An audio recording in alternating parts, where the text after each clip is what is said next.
Bonjour Caroline et merci beaucoup d'être parmi nous aujourd'hui pour nous apporter ton témoignage. Bonjour Solène.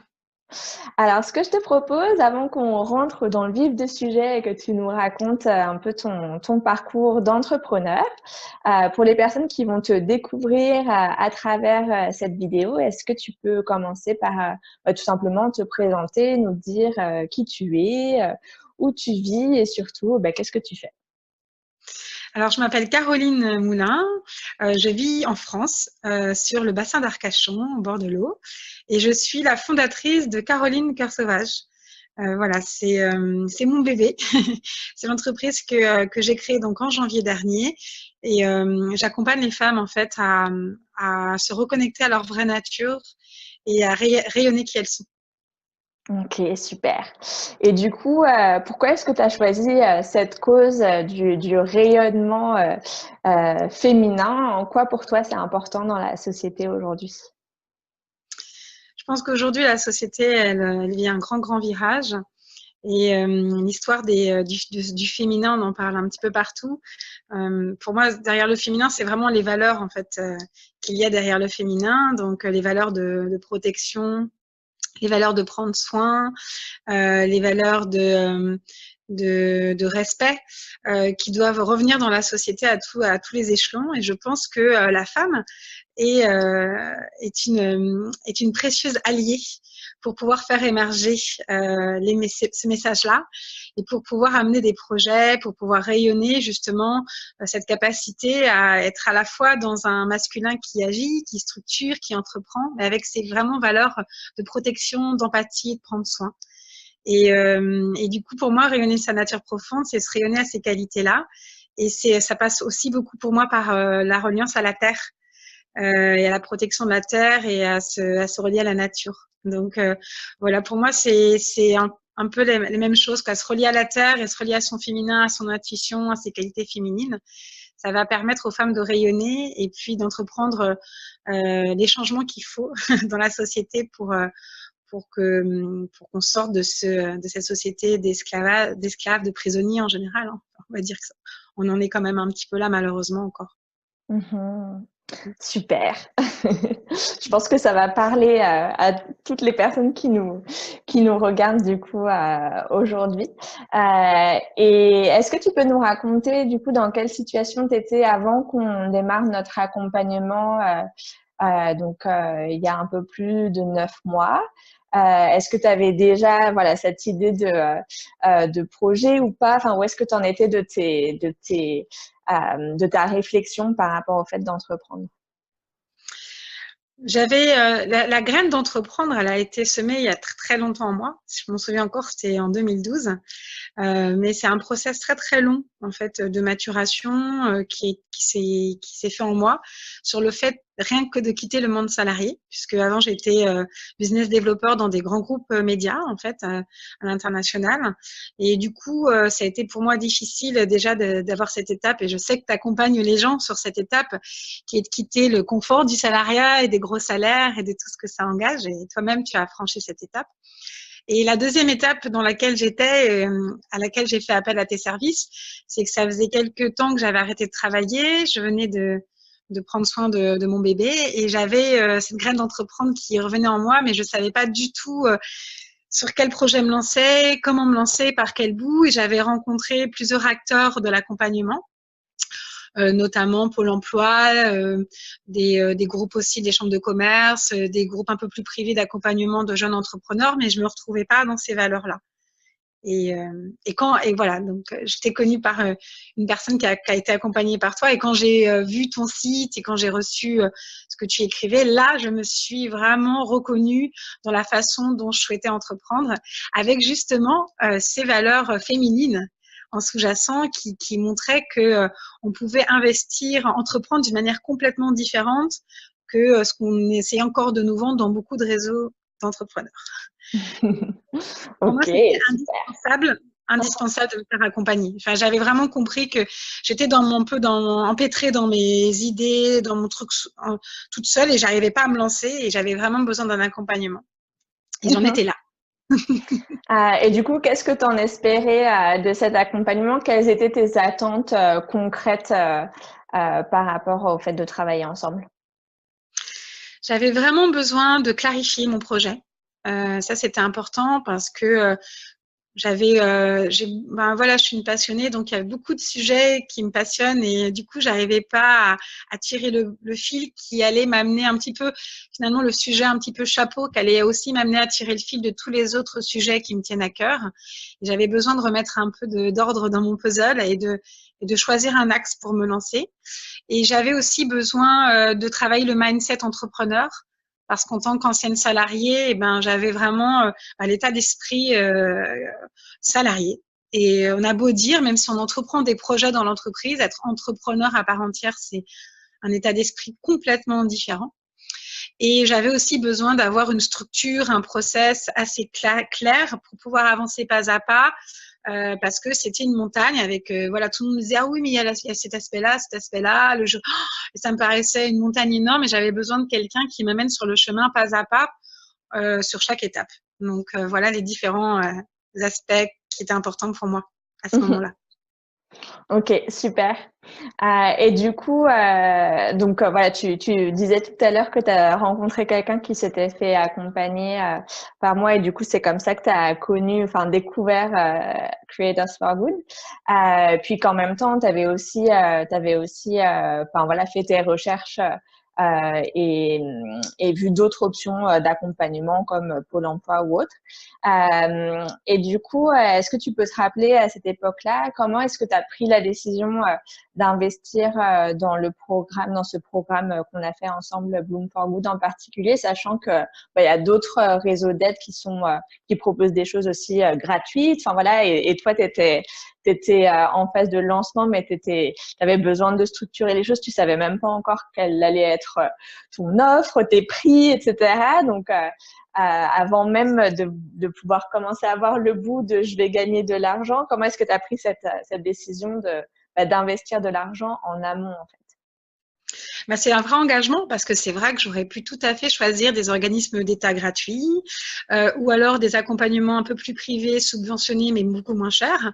En fait, je sentais que ces accompagnements étaient sous couvert de personnaliser, ne l'étaient pas vraiment. Et que du coup, parfois dans les organismes publics, j'avais affaire à des gens qui eux-mêmes n'avaient jamais été entrepreneurs. Et ça, c'est quand même dingue. C'était fonctionnaire public, donc en fait, ils te proposent des outils, des boîtes à outils qu'eux-mêmes n'ont pas expérimenté. Donc déjà, j'avais écarté cette chose-là. Et dans des boîtes un peu plus privées, j'avais l'impression qu'on allait me coller des business development un petit peu bêtes et méchants ou des choses. Alors avec un peu de coaching, mais il y avait aussi une question de personne. Je pouvais pas forcément choisir mon coach. Et moi, c'était important de me dire, à un moment donné, j'ai envie de vraiment avoir un accompagnement personnalisé avec une personne avec qui j'ai le feeling et finalement avec une personne qui a traversé. En fait, ça m'a fait choisir aussi toi et je pense que c'est très important en fait et c'est comme ça aussi que j'accompagne par rapport moi plutôt à l'être profond, c'est que on est capable d'accompagner une personne sur des choses qu'on a traversées. Parce que la théorie, elle est super, mais le fait de le vivre, c'est complètement différent. Et toi, t'accompagnes avec ça, avec le fait que tu as traversé et que du coup aujourd'hui tu es capable aussi d'aider à faire traverser les autres là où ils en sont en fait. Donc c'est ça. Et le fait d'investir financièrement, c'était aussi de me donner de la valeur en fait.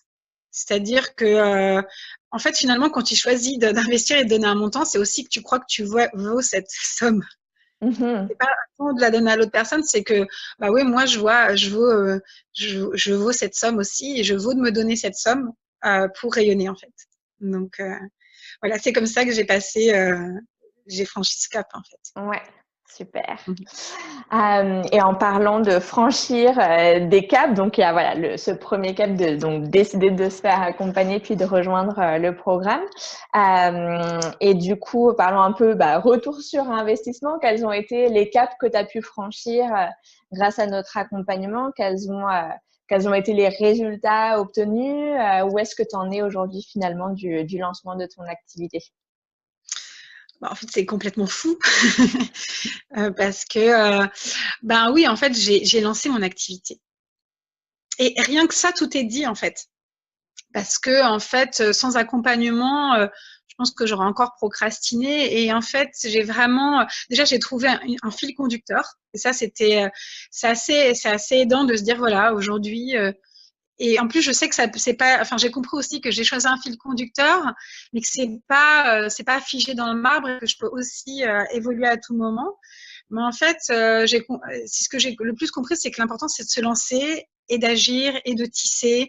Et même si ça bouge tout le temps et ça évolue, c'est pas important en fait.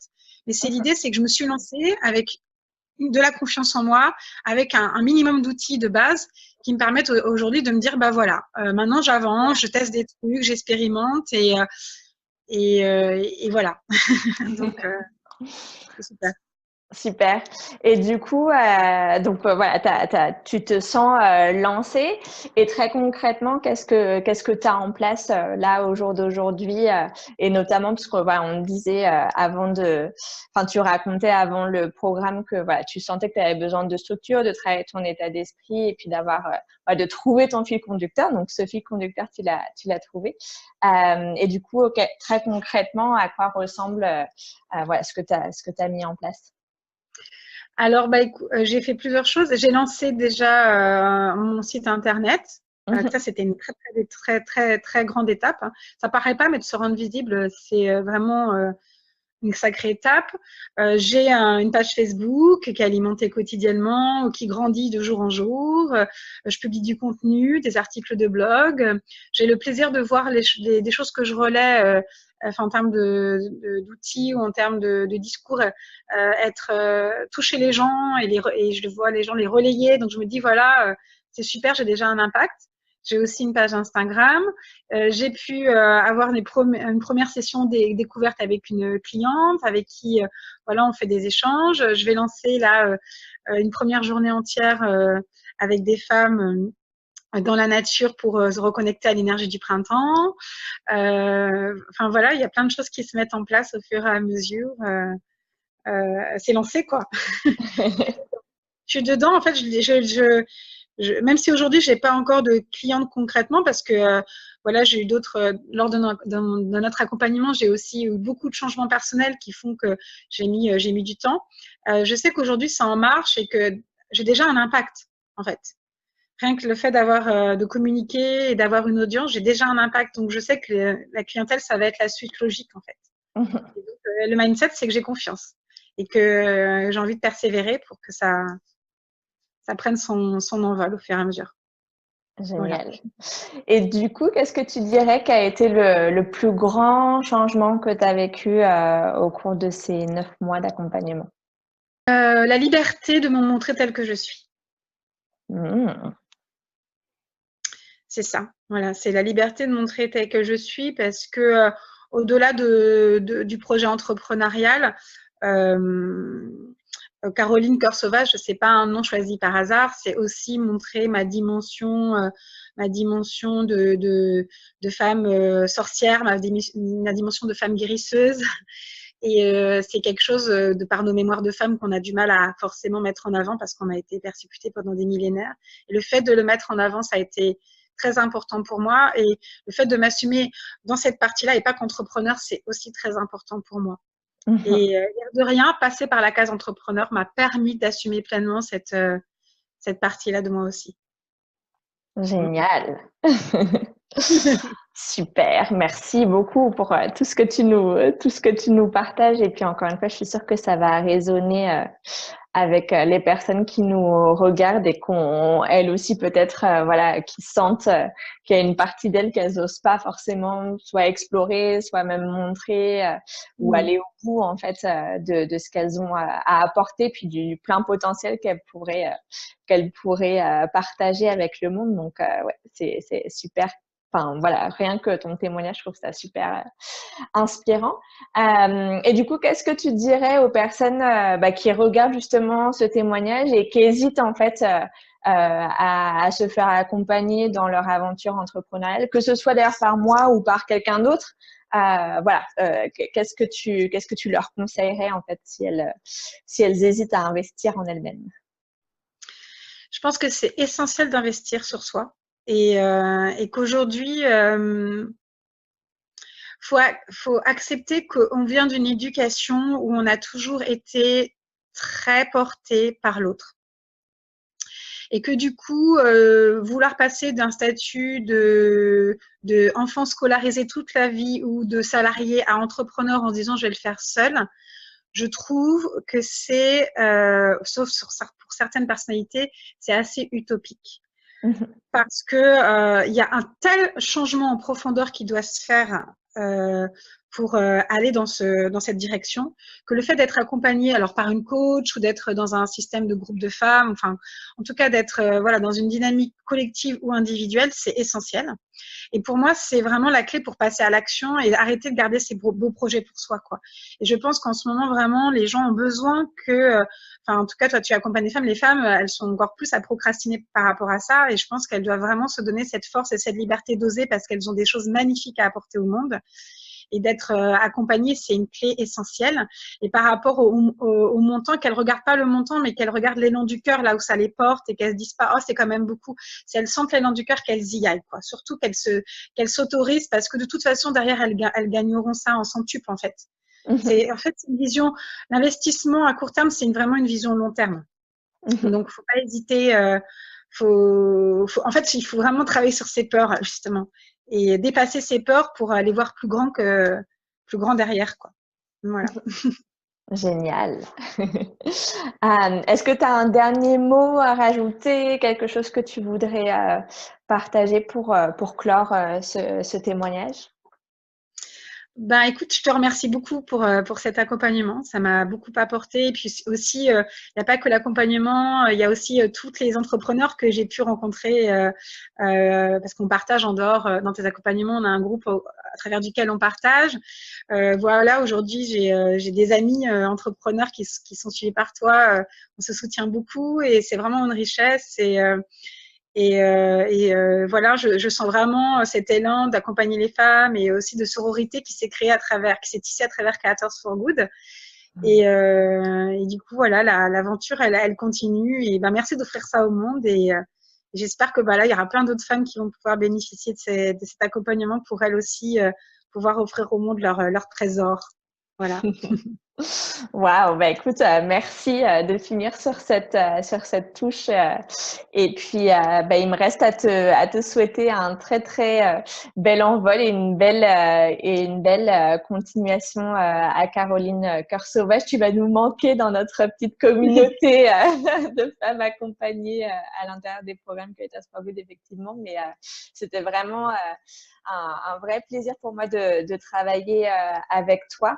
Voilà, je t'ai trouvé vraiment hyper inspirante et je suis pas peu fière en fait d'avoir pu contribuer à l'émergence de ton projet. Je pense que, enfin voilà, tu parlais de fil rouge. En fait, quelque part, tu l'avais presque déjà. Si je me souviens bien de notre séance de découverte, je sentais que tu étais super mature en fait quant au fait, voilà, de vouloir entreprendre. Puis aussi, enfin, tu avais ce projet de cœur qui était vraiment hyper évident presque. Après, évident, bon, il reste à formuler tout ça et puis à du coup faire des choix et puis à savoir comment le présenter et comment l'articuler, etc. pour que ce soit utile, intelligible et autres. Mais ouais, je suis vraiment ravie d'avoir pu t'aider justement à faire en sorte que ça puisse voir le jour et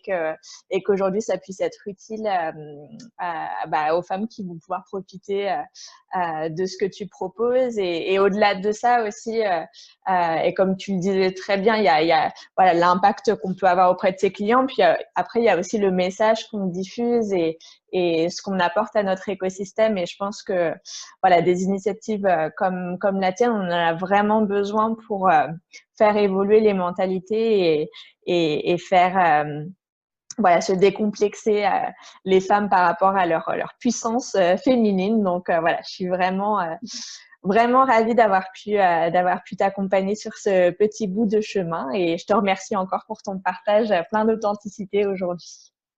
Merci Solène.